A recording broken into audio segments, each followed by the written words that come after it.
que algumas cidades têm bairros que têm somente casas e outros bairros que têm apenas edifícios muito altos? Por que alguns lugares a rua é cheia de gente, comércio, vida noturna, em outros lugares a rua é vazia, não tem comércio, às vezes sequer tem uma padaria para você comprar seu pão?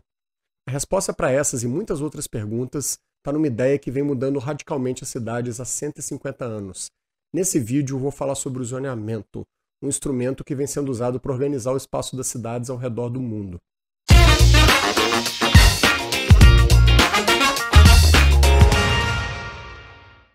A maior parte das pessoas acha que pode comprar um lote e construir o que quiser nele.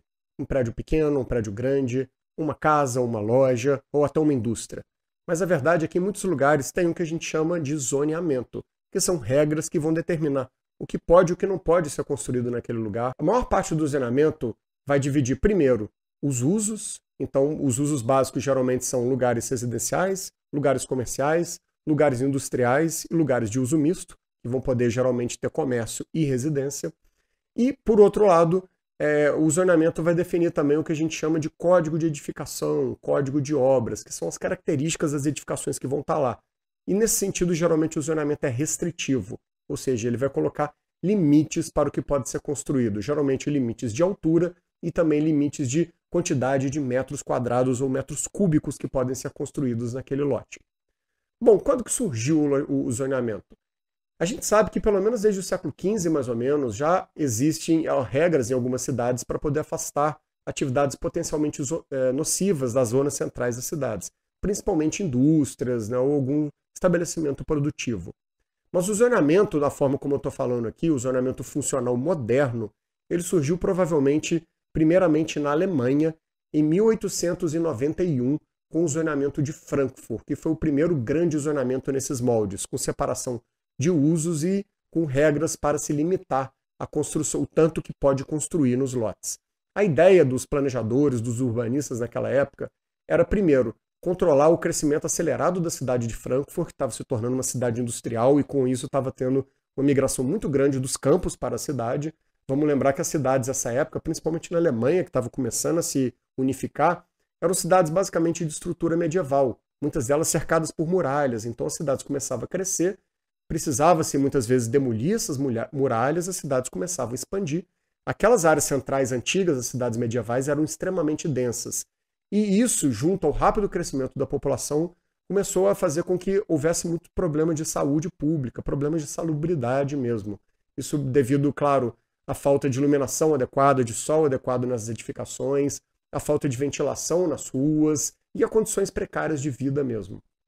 Então, uma primeira justificativa para o zoneamento surgir nesses lugares era para poder responder essas questões de higiene, de saúde pública, e uma outra justificativa que estava presente nesse zoneamento original, nesse zoneamento importantíssimo de Frankfurt, era para poder controlar a expansão do preço dos terrenos, o crescimento acelerado dos preços do terreno. Ora, uma vez que a população estava migrando rapidamente das zonas rurais para as zonas urbanas, a procura era muito grande pelos terrenos, consequentemente os preços estavam muito altos. Eles cresciam rapidamente, principalmente porque não havia muita disponibilidade de terreno. Uma vez que a muralha é demolida, a cidade começa a se expandir, começa a haver mais disponibilidade de terreno, então os planejadores estavam buscando diminuir as densidades para não haver aqueles problemas da cidade muito concentrada e, consequentemente, descentralizar essas cidades. Eles pensavam o seguinte: se a gente impor limite para as construções, e os limites eram do centro para a periferia, o centro era muito adensado e na medida que ia se afastando em direção à periferia, os edifícios tinham que ser cada vez mais baixos. Eles imaginavam que essa restrição no potencial construtivo dos lotes faria com que o preço dos terrenos baixasse, o que na verdade acabou não acontecendo.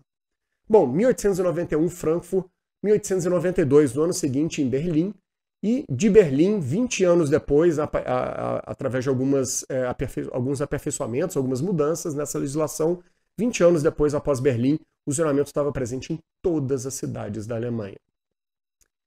Essa é a história do zoneamento na Alemanha, mas mais ou menos na mesma época, na década de 1880, o zoneamento também começa a aparecer nos Estados Unidos, mas por um motivo um bocado diferente. O primeiro zoneamento que a gente tem registro nos Estados Unidos, zoneamento moderno, é na cidade de Modesto, uma pequena cidadezinha a 150 quilômetros de São Francisco, na costa oeste dos Estados Unidos, na Califórnia, onde os moradores estavam muito incomodados com a crescente presença de chineses que estavam se especializando em lavanderias. E estava começando a aparecer muitas lavanderias na área mais central da cidade. Os moradores estavam, né, incomodados com aquilo, né, com a presença daquelas pessoas, por xenofobia mesmo, e começaram a mexer os pauzinhos deles ali para conseguir aprovar uma lei que, com a justificativa de evitar os incêndios, né, eles justificavam que as lavanderias eram estabelecimentos mais propícios a ter incêndios. Então, com essa justificativa de diminuir a probabilidade de ocorrer incêndios, eles conseguiram aprovar um zonamento que afastava essas lavanderias das áreas mais centrais de Modesto. Consequentemente, ao afastar as lavanderias, eles estavam afastando quem? Os próprios chineses. E isso logo depois aconteceu também em São Francisco, esse tipo de zoneamento, e em outras cidades, nesse primeiro momento, na região da Califórnia, que já era uma região muito estabelecida de chineses, de imigrantes chineses, e que estavam se especializando nessas lavanderias. Em 1909, Los Angeles, uma grande cidade também da costa oeste, vai aprovar o seu próprio zoneamento. E em 1916, a gente vai ter o famoso caso de Nova York, que vai aprovar a lei de zoneamento de Nova York com restrições, né, de usos, de tipos de uso para as construções em determinadas áreas da cidade e também com restrições ao tanto que se pode construir, a depender da região que está a cidade. Então, só para vocês terem uma ideia a título de ilustração, em Nova York você tinha áreas que você podia construir uma vez o tamanho do lote. Então vamos supor, se você tem um lote de 1.000 metros quadrados, você poderia construir 1.000 metros quadrados somente naquele lote. Em alguns lugares da cidade você poderia construir uma vez e meio o tamanho do lote, em outros duas vezes o tamanho do lote, e no extremo lugar que poderia construir mais era 2 vezes e meio o tamanho do lote. Isso era apenas ao sul da ilha de Manhattan, a famosa região do centro financeiro, onde até hoje você tem os maiores edifícios de Nova York. Acontece que em Nova York a justificativa foi muito parecida com a original lá de Modesto, né, na costa oeste dos Estados Unidos, lá do outro lado do país. Só que em Nova York, o que aconteceu?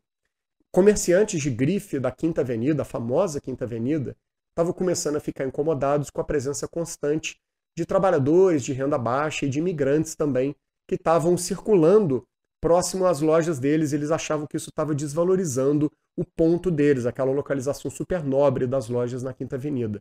Isso estava acontecendo porque as próprias confecções pequenas que abasteciam essas lojas de grife estavam mudando para a região da Quinta Avenida. Estavam começando a estabelecer suas confecções ali.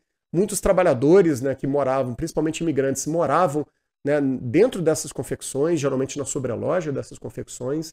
Então, desde 1911 já estava havendo uma movimentação desses proprietários das lojas de grife e, finalmente, em 1916, eles conseguiram aprovar essa lei, que, mais uma vez, é uma lei que estava buscando segregar uma determinada população. Então, repare, se na Alemanha o zoneamento surge tanto como uma tentativa de melhorar as questões de salubridade dessa cidade industrial que crescia rapidamente, como também foi uma tentativa de diminuir o crescente valor dos terrenos, nos Estados Unidos o zoneamento surge como uma ferramenta de segregação social e, consequentemente, também uma ferramenta de segregação racial, principalmente porque estava muito relacionado às classes de imigrantes que moravam ou que trabalhavam em determinados setores da cidade.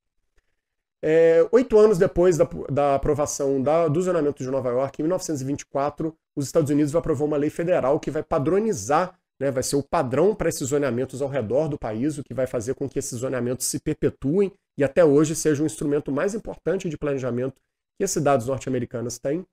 E é interessante porque no discurso dessa lei federal de 1924 estava presente palavras como melhoria do bem-estar da população, diminuição do adensamento. A justificativa era sempre para o bem-estar da população, sempre como se estivesse querendo melhorar a vida daquelas pessoas.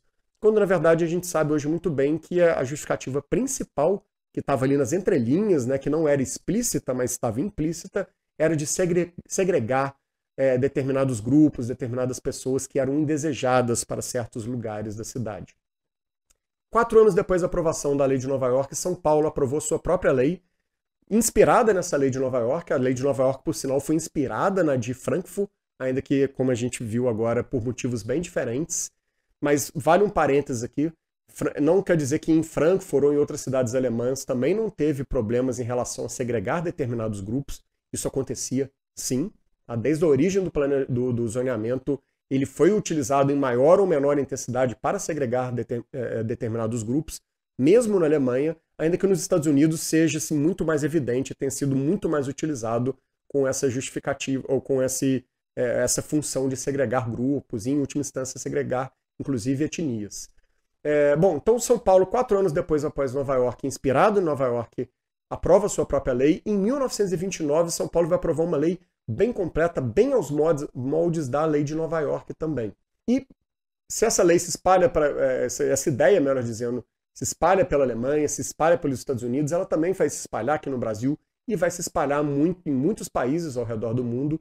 E um dos motivos para isso é porque era uma ideia que tinha muito a ver com o contexto da época, com o que as pessoas pensavam que seria efetivo para poder organizar o espaço urbano das cidades. Nessa época era muito comum dizer que as cidades eram um câncer, as cidades estavam doentes, e com isso elas precisavam de algum tipo de intervenção para melhorar esse espaço urbano das cidades, para organizar esse espaço urbano. Uma ideia bem típica da época.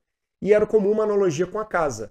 Dizia-se assim, ora, se na casa você tem que ter um lugar para dormir, um lugar para comer, um lugar para fazer suas necessidades básicas, o que, claro, ninguém vai negar, né? Faz todo sentido, se num passado longínquo talvez não fizesse tanto sentido, a essa época, né, uns 100 anos atrás mais ou menos, fazia muito sentido. A gente já tinha essa noção que não era muito salubre, não era muito adequado você fazer suas necessidades no lugar que você dorme, por exemplo. Só que essa ideia, essa lógica que valia para casa, era extrapolada para uma cidade inteira. O que é bem assim, uma forçação de barra, né, uma certa até falácia lógica, porque na casa moram pessoas com laços, né, e que têm uma relação muito mais próxima, numa escala muito pequena. E quando a gente fala numa cidade que potencialmente tem milhões de habitantes, né, já essa época tinha milhões de habitantes, em muitos casos, a gente está falando, né, de pessoas que não têm nenhum tipo de relação, de interesses muito distintos, diferentemente de uma família que mora sobre o mesmo teto, de contradições de classes, enfim. A complexidade é muito maior, então essa justificativa lógica para o zoneamento ordenar o espaço da cidade, hoje ela é vista pelo menos com desconfiança, ou pelo menos até com uma certa ingenuidade, né, defender essa ideia. Só que é uma ideia, de novo, que tinha muito a ver com uma época e tem muito a ver com o próprio modernismo, a modernidade, aquele momento que você estava vivendo, né, principalmente em grandes centros urbanos, e que influenciou muito a visão da arquitetura e do urbanismo.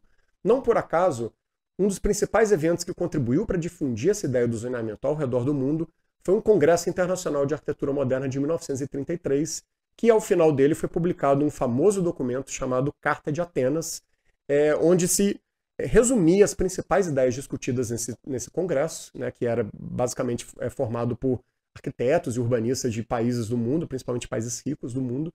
E nesse documento, entre muitas outras coisas, eles defendiam a ideia do zoneamento funcional e defendiam a ideia de que as cidades, para funcionar bem, deveriam ter 4 usos básicos, 4 zonas básicas, né? Uma zona para morar, uma zona para trabalhar, ou melhor, zonas para morar, zonas para trabalhar, zonas de lazer e zonas de circulação.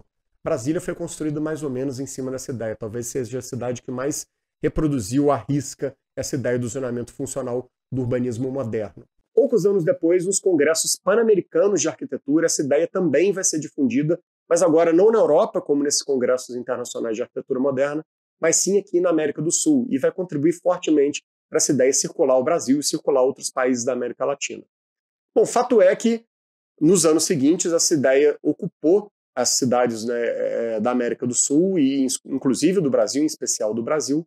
São Paulo, até 1957, o zoneamento da cidade vai promover o adensamento. E é interessante a gente pensar que se ele surge lá em Frankfurt com a ideia de descentralizar, de fazer com que as cidades ficassem menos densas, no caso primeiro de Frankfurt, em São Paulo, da década de 20 até 1957, a lei promovia o adensamento, né? Ela estimulava o adensamento, ela limitava muito pouco. Na verdade, podia se construir muito mais do que a tecnologia da época e os recursos econômicos da época permitiam construir na cidade de São Paulo. Em 57 isso muda de jogo, começa a diminuir esse potencial construtivo, então os edifícios começam a ter que ficar menores, com menos área construída, e isso vai fazer com que a cidade de São Paulo comece a expandir. E esse é um dos efeitos mais marcantes do zoneamento, né, dessa restrição construtiva. Se você não permite que seja construído, por exemplo, uma residência num determinado lugar, essa residência necessariamente vai acabar sendo construída num outro lugar, geralmente num lugar mais afastado. Então o zoneamento é, com razão, muitas vezes apontado como um instrumento, uma ideia que vem promovendo, principalmente nas últimas décadas vem promovendo o crescimento horizontal das cidades, o que, sob vários aspectos, é ruim, porque você amplia as distâncias a serem deslocadas, amplia os tempos dos deslocamentos, aumenta a queima de combustíveis fósseis, aumenta o custo de se expandir a infraestrutura dessa cidade em direção às periferias, diminui o tempo livre das pessoas para dar atenção às suas famílias, o tempo livre de lazer, prejudica o rendimento dessas pessoas no trabalho. Enfim, são várias e várias críticas que vêm sendo feitas já há décadas ao planejamento, ao zoneamento funcional, e, no entanto, o zoneamento funcional existe com muita força até hoje, inclusive aqui no Brasil, sobretudo aqui no Brasil, ainda que ele venha mudando ao longo do tempo. Ele não é exatamente da mesma maneira como ele era antigamente. Ele foi se tornando mais flexível, novas formas de zonear, né, com possibilidades de dar atenção, por exemplo, a classes mais desfavorecidas foram sendo inseridas nesse contexto. Então, enfim, o zoneamento hoje não é igual ele era há 150 anos, quando ele surgiu.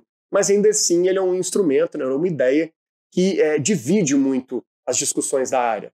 De um lado, a gente vai ter pessoas que defendem fortemente o zoneamento, vão dizer que ele é extremamente necessário para ordenar e para as cidades e para o bom funcionamento das cidades.